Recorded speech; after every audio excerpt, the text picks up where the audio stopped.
নোয়াখালী বিজ্ঞান প্রযুক্তি বিশ্ববিদ্যালয়ে গভীর রাতে ছাত্র জনতার বিক্ষোভ।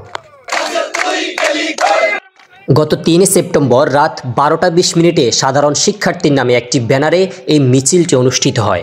নানা রকম স্লোগান দিতে থাকে সাধারণ শিক্ষার্থীরা। তারা বলে, রাজনীতির ঠিকানা এই নবী প্রবীতে হবে না, এবং কি হই হই রই রই রাসেল তুই গেলি কই বলেও স্লোগানে মুখরিত করে নবী প্রবী ক্যাম্পাস। জানা যায়, গত ৩ সেপ্টেম্বর ইসলামী ছাত্র আন্দোলন বাংলাদেশের কেন্দ্রীয় সভাপতি নোয়াখালী বিজ্ঞান ও প্রযুক্তি বিশ্ববিদ্যালয়ে প্রবেশ করে।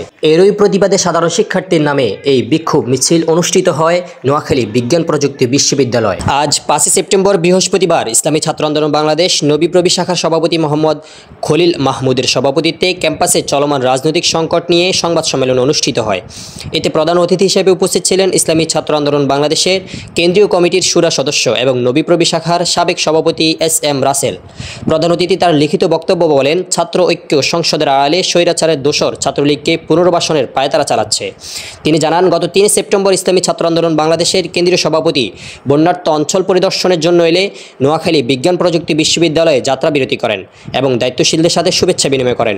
এ সময় তিনি কোনো ধরনের রাজনৈতিক সভা সমাবেশ কিছুই করেননি। এই বিষয়টিকে কেন্দ্র করে একদল কুচক্রী মহল সাধারণ শিক্ষার্থীদেরকে বিভ্রান্ত করে ক্যাম্পাসে গভীর রাতে অস্থিতিশীল পরিবেশ তৈরি করে। তিনি সচেতন সাধারণ শিক্ষার্থীদেরকে এই সাধারণ শিক্ষার্থীর ভেষধারী কুচক্রী মহলের ষড়যন্ত্রের বিরুদ্ধে রুখে দাঁড়ানোর আহ্বান জানান। তিনি বৈষম্য বিরোধী ছাত্র আন্দোলনের নেতাদের উদ্দেশ্যে অনেকগুলো প্রশ্ন তুলে দেন। বৈষম্য বিরোধী ছাত্র আন্দোলনের নেতাদের কাছে আমাদের কতিপয় প্রশ্ন।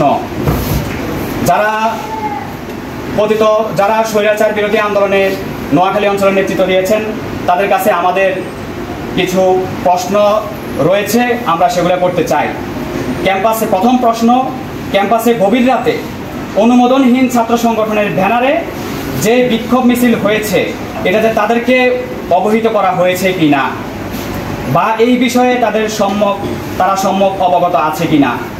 ২ নম্বর প্রশ্ন, ক্যাম্পাসে বৈষম্য বিরোধী শক্তিশালী প্ল্যাটফর্ম থাকার পরেও অবৈধ অনুমোদনহীন স্বৈরাচারের দোসর ছাত্রলীগের সন্ত্রাসীরা কিভাবে ক্যাম্পাসে গভীর রাতে বিক্ষোভ মিছিল করার দুঃসাহস দেখায়।